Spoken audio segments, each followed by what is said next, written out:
Iran ও ইসরায়েলের মধ্যে হামলা পাল্টা হামলা অব্যাহত রয়েছে। বৃহস্পতিবার দিবাগত রাতে ইসরায়েলের বিভিন্ন এলাকা লক্ষ্য করে একের পর এক ক্ষেপণাস্ত্র নিক্ষেপ করে ইরান। WANA প্রকাশিত এক ভিডিও ফুটেজে হামলার এই ভয়াবহ দৃশ্য উঠে আসে। ভিডিওতে দেখা যায় অজ্ঞাত স্থান থেকে অসংখ্য ক্ষেপণাস্ত্র ছুটছে ইরান। তেহরান ইসরায়েলের একটি তেল শোধনাগারে হামলার একদিন পরেই ইরানের নতুন এই হামলার চিত্র সামনে এলো। এর আগে আমেরিকার প্রেসিডেন্ট ডোনাল্ড ট্রাম্প কাতারের সাথে যৌথ মালিকানাধীন ইরানের একটি অফশোর গ্যাস ফিল্ডে আর কোনো হামলা না চালাতে ইসরায়েলকে সতর্ক করেছিলেন। এদিকে এদিন ইসরায়েলি সামরিক বাহিনী এক সংক্ষিপ্ত বিবৃতিতে তেহরানে আঘাত হানার দাবি করলেও এই বিষয়ে বিস্তারিত কিছু জানায়নি।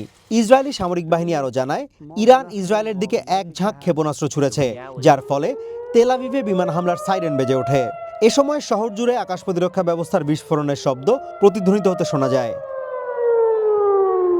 ইরানের ইসলামিক রেভলিউশনারি গার্ড কর্পসের একজন মুখপাত্র জানিয়েছেন, যুদ্ধের সময়ও ক্ষেপণাস্ত্র উৎপাদন অব্যাহত রয়েছে। তিনি আরও জানান, এবছর ইরানের ক্ষেপণাস্ত্র শিল্প অত্যন্ত দ্রুততার সাথে কাজ করছে, ফলে উৎপাদন বা মজুদ নিয়ে কোনো উদ্বেগ নেই। এদিকে শুক্রবার ইসরায়েলের রেহোভট শহর লক্ষ্য করে ইরানের ক্ষেপণাস্ত্র হামলায় অন্তত দুটি স্থান ক্ষতিগ্রস্ত হয়েছে, আহত হয়েছে একজন। শহরের মেয়র মাতানদিল বিষয়টি নিশ্চিত করেছেন।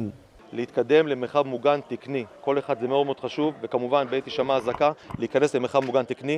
তিনি জানিয়েছেন, ক্ষেপণাস্ত্রের ধ্বংসাবশেষের আঘাতে বেশ কয়েকটি স্থান ক্ষতিগ্রস্ত হয়েছে, তবে হামলার আগেই ওই এলাকার বাসিন্দাদের নিরাপদ আশ্রয়ে সরিয়ে নেওয়ার কারণে প্রাণহানির কোনো ঘটনা ঘটেনি বলেও দাবি করেন মাতান। এছাড়া এদিন ইরানের ছোড়া ক্লাস্টার বোমার ধ্বংসাবশেষের আঘাতে সাফারাম শহরের একটি আবাসিক এলাকার ব্যাপক ক্ষয়ক্ষতি হয়েছে।